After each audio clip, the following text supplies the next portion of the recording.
ते हात मागे एक होता आणि अजून एक जड आहे ना फ्रीज, 2 हात लागतात. 6:16 झालेत आणि आम्ही आता इथे डिनरला आलो.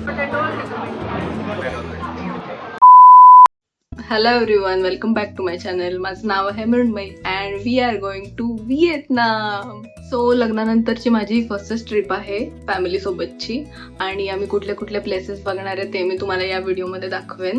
So let's get into the video. Let's go. Pune to Mumbai journey finally officially सुरू झाली. बॅग्स पॅक, मूड ऑन आणि पहिला स्टॉप म्हणजे mandatory stop is Shri Datta. इकडे जर थांबलं नाही तर जर्नी सुरूच होणार नाही. मुंबईत पोचलो आणि आमची ऑलमोस्ट फ्लाईट मिस होणार होती. का आणि कसं हे मी व्हिडिओच्या शेवटी सांगणार आहे, सो व्हिडिओ शेवटपर्यंत नक्की बघा. आणि finally we are in Vietnam. आणि आमचा डे 1 होता डानांगमध्ये. हा आहे ड्रॅगन ब्रिज. वीकेंडला इकडे वॉटर आणि फायर शो पण असतो. मग आम्ही आलो होतो व्हिएतनामीज कॉफी ट्राय करायला. खूप ऐकलं होतं व्हिएतनामीज कॉफीबद्दल आणि मी कॉफी पर्सन नाही आहे, पण इकडच्या कॉफीची टेस्टच वेगळी आहे, मस्त ट्राय करण्यासारखी. हाय, काय तुझी रिॲक्शन आहे बघून? तर आम्ही बोलत होतो याच्याबद्दल. हे आहे लेडी बुद्धा, 67 मीटर इतकी उंच आहे.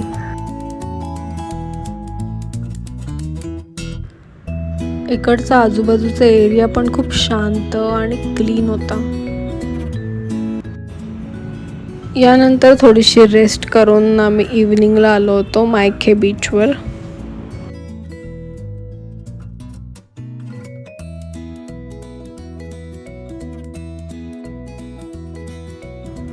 इकडची लोक जेवण खूप लवकर करतात, सो आम्ही पण ऑलमोस्ट 7 वाजता जेवायला आलो होतो.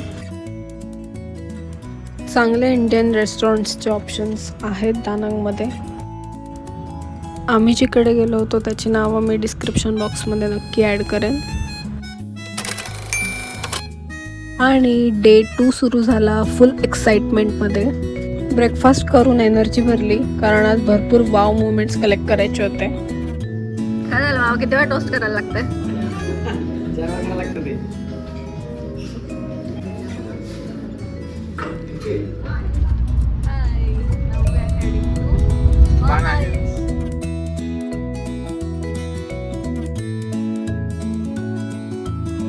आम्ही आता बाणा हिल्सला आलो आहे.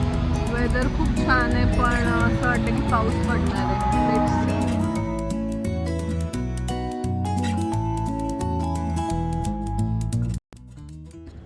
बाणा हिल्सला जाण्यासाठी अशा केबल कार्स असतात आणि ही जगातील लॉंगेस्ट केबल कारमधली एक आहे. म्हणजे ही खरं तर राईड नाही आहे, हा फुल एक्सपिरियन्स आहे. इतक्या उंचीवरून हा व्ह्यू बघताना एकदम वेगळीच फिलिंग येते. आणि इकडे मला रेनकोट घालायला लागला म्हणून मी असा फेस करते, कारण मग माझा आउटफिट कसा दिसणार. ते हात मागे एक होता आणि अजून एक जड आहे ना फ्रीज, 2 हात लागतात.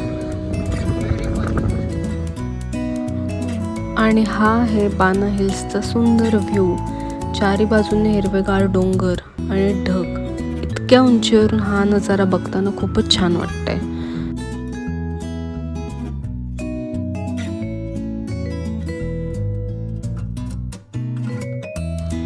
इकडे जेवणासाठी पण भरपूर व्हरायटी होती. व्हेज, नॉन व्हेज असे दोन्ही प्रकारचे ऑप्शन्स होते. आता आम्ही चाललोय 4D आणि 7D एक्सपिरियन्स करायला. It's like a watching movie, पण मूवीसोबत इंटरॅक्टिव्ह गेम्स पण असतात जिथे सीट्स मूव्ह होतात, इफेक्ट्स येतात आणि फुल रिअल फील होतं.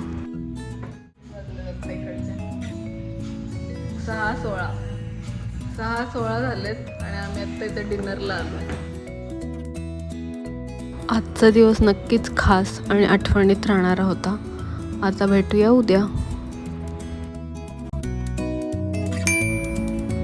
आता आम्ही निघालोय कोकोनट विलेजकडे. हिरवळ आणि नारळाच्या झाडांनी भरलेलं ठिकाण खूपच सुंदर वाटतंय. पुढे काय बघायला मिळतंय हे मी तुम्हालाही दाखवीनच, सो स्टे ट्यून.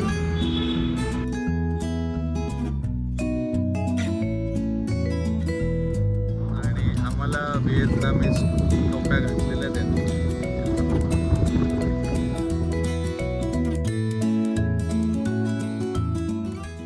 इथे छोटं पण खूप छान शॉपिंग स्पॉट आहे. हाताने बनवलेल्या वस्तू, नारळापासून बनवलेले आयटम्स आणि लोकल सुव्हिनियर्स बघायला मिळतील. थोडीशी खरेदी केली आणि इथल्या आठवणी सोबत घेऊन पुढे निघालो.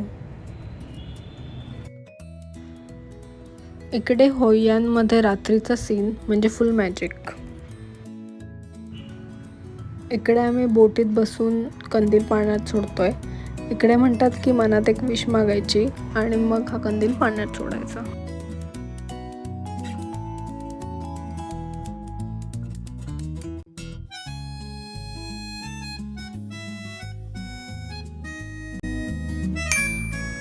Welcome to day 4. आज आम्ही डानांगवरून चाललोय हनॉईला आणि तिकडून जाणार आहोत सापाला. डानांग टू हनॉई साधारण 1.5 तास लागतो. हनॉईला पोचलो. आम्ही थोडेफार फूड आयटम्स कॅरी केले होते, सो आता ट्रॅव्हल करताना ते खातोय. नाऊ हेडिंग टू सापा. हा आहे आमचा इकडचा टूर गाईड आणि याला बघून आम्हाला स्क्विड गेममधला प्लेअर 456 आठवला. हाय, गुड मॉर्निंग, वेलकम फ्रॉम सापा. मी काल जास्त ब्लॉग केला नाही कारण काल बेसिकली आम्ही फक्त ट्रॅव्हलच केलं. सो आम्ही दानांगवरून हनॉईला आलो आणि देन हनॉई टू सापा. इकडे आज सापा एक्सप्लोअर करणार आहे आणि वेट मी तुम्हाला इकडचा व्ह्यू दाखवते.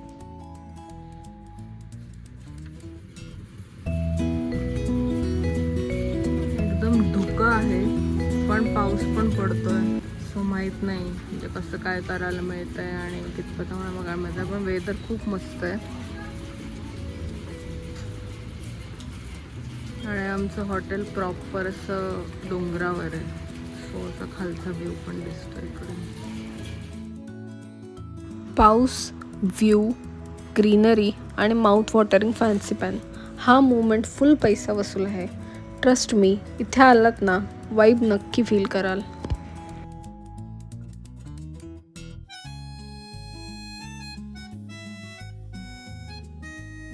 मग केबल कारने आम्ही चाललो फॅन्सी पॅन एरियाकडे, जिकडे व्हिएतनामचं नॅशनल फ्लॅग होस्टिंग पॉईंट आहे. जसं जसं आम्ही केबल कारने पुढे जातोय तसं तसं टेम्परेचर अजून थंड होतंय, ढग अजून जवळ येत आहेत आणि एक्साइटमेंट लेवल फुल ऑन हाय आहे. Hi you all. आणि डेंजर थंडी आणि पाऊस आहे इकडे. ऑलमोस्ट 5 डिग्री आहे टेम्परेचर. आणि पुढच्या दिवशी आम्ही परत आलो हॅनॉईला आणि आता आम्ही आलो आहोत ट्रेन स्ट्रीटवर. समोर नॅरो रस्ता आणि दोन्ही साईडनी कॅफे आणि ट्रेन इतकी जवळून जाते की स्पेसच नाही उरत. आणि हे सगळं जस्ट फॉर फ्यू सेकंड्स. खरंच अनरिअल एक्सपिरियन्स आहे हा. And now we are back to our room. Wait, मी तुम्हाला आमची रूम दाखवते. Hi, this is me. हा आहे बेड एरिया.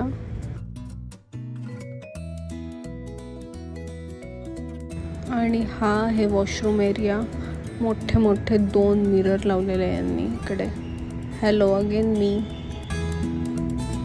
बाथटब होता आणि हे इकडे त्यांनी असं पॅक करून ठेवलेलं. मी फुल एक्साइटमेंटमध्ये बघायला गेले काय आहे हे आणि काय दिसलं. एनिवेज, आता भेटूया उद्या. Hello, good morning. आज आम्ही जाणार आहोत निनबिनला आणि हा आहे माझा आउटफिट ऑफ द डे.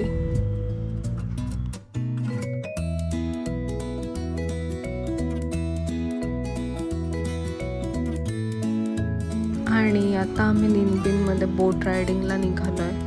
पाणी शांत आहे आणि आजूबाजूला नेचर फुल फ्रेममध्ये.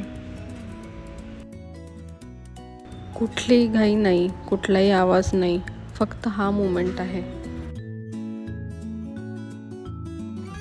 कंटिन्यू 2 तास हे लोक बोट चालवत असतात.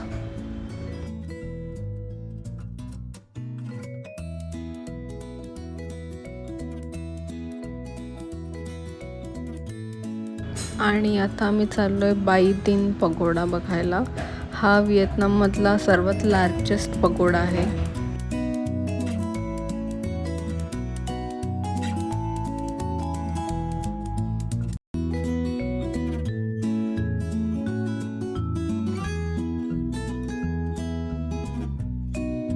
हॅलो, आज आहे last day.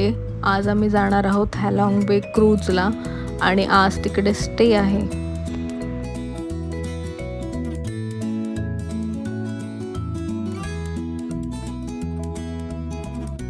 And here is our cruise. बाबा काय आहे? काय आहे?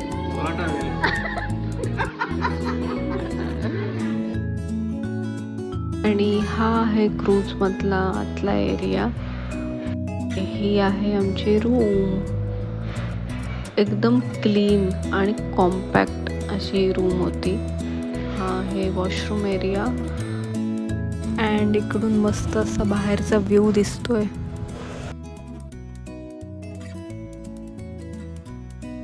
रात्री त्यांनी इकडे अशी कुकिंग ॲक्टिव्हिटी घेतली.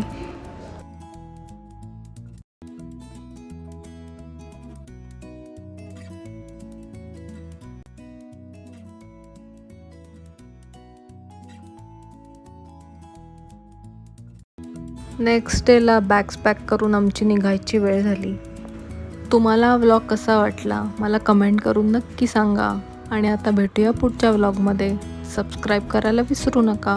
Bye bye.